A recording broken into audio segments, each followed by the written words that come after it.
Hi, I'm Julia from Shortlisted Productions. Today we're going to talk about ESG, which stands for Environmental, Social and Governance.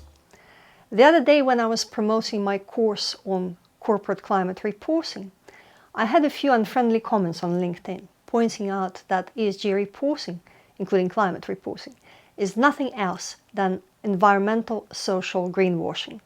Indeed, the concept of ESG is getting harder to defend. It is getting bad reputation for a number of reasons.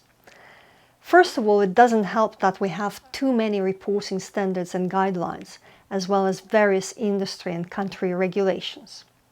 And we're still to see the results of the recent trend for standards convergence and harmonization, including the work of the newly created International Sustainability Standards Board. The second problem is that ESG includes too many things, starting from air pollution, water waste and carbon emissions to human rights, executive pay and board members' diversity. So it's quite hard for companies to deal with all of them, and as a result, companies choose what they want to focus on. No wonder that they often choose things which are easier to implement or will give them better publicity. Talking about publicity, there's no doubt that there are many companies that have been abusing ESG to maintain business as usual. We have seen air companies promoting their green credentials by funding carbon offsets with a surcharge to the flight tickets.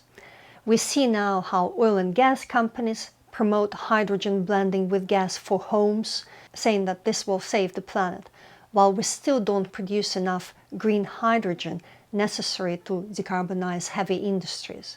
But at the same time, we already have cheaper and more tangible solutions for residential heat, including better insulation and heat pumps, which could run on renewable energy. And you might remember that more recently we have seen how the UK advertising watchdog, the Advertising Standards Authority, banned a series of HSBC adverts highlighting how the bank had invested $1 trillion in climate-friendly initiatives such as tree planting and helping clients in achieving their climate targets. And that's without acknowledging their own contribution to greenhouse gas emissions that come as a result of funding fossil fuels industry. This wouldn't have happened without multiple complaints, so it is clear that there is a public sentiment that there is a need to see genuine ESG action from governments and corporations, rather than greenwashing advertising. The same applies to the investors who want to be able to invest in sustainable and ethical businesses. But many highlight that ESG ratings by the top market data providers are too inconsistent, rely on different methodologies, and have little correlation and comparability. This is not only related to the fact that the data sets they get from the companies could be deficient in coverage, quantity and quality, but also because of methodology biases. For example, when looking at these methodologies, it has been discovered that methodology behind MSCI ESG rating, instead of measuring the impact a company has on the earth and society, ESG ratings measure the risk the world poses to the company. For instance, despite the fact that McDonald's produced 54 million tons of CO2 emissions in 2019, MSCI upgraded its rating after determining that climate change didn't pose a risk to the firm's profits. This is related to the concept of double materiality, which we will cover in more detail later on. The implication for investors is that they should do their homework and examine what the ESG data actually say, rather than simply rely on the ratings.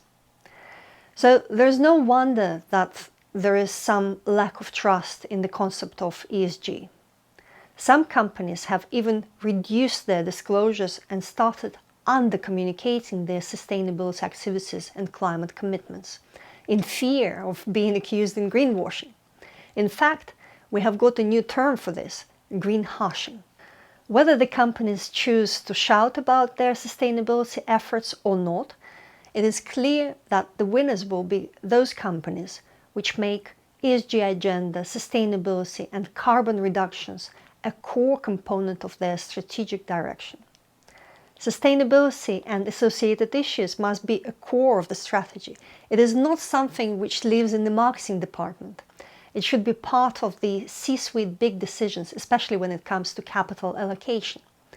And it will play a major role in companies' ability to attract investment, retain employees, and win customers. To expand on that, I invited my ex-colleague Jawwad Rasheed to talk about why ESG is important for businesses, what is currently happening at the market, and what practical challenges companies are facing when building their ESG strategies and reporting capabilities, and who should be responsible for that. So without further ado, let's listen to Jawwad Rasheed. Hello, my name is Jawwad Rasheed. I'm the Global Finance Lead for Alteryx, a data and analytics software company. I spend my days speaking to many CFOs across different industries about various themes and topics that are important to them in the world of data reporting analytics. One topic that emerges more and more in every conversation is the importance of sustainability and ESG. So I'm really keen and happy to share my perspectives with you around what I'm hearing in the industry, what are some of those challenges, and what should clients be thinking about to address some of their not only risks in the ESG space, but really realize the opportunities. In this presentation, I will look to answer 4 questions. Number 1, what is ESG and why is it important? Number 2, where is the market right now and where is it going? Number 3, what are the challenges that various people are facing across the industry, specifically in relation to the sustainability and ESG agenda? And number 4, what are the potential solutions that people are realizing now and looking to really drive forward in relation to their data reporting analytical needs in the ESG space?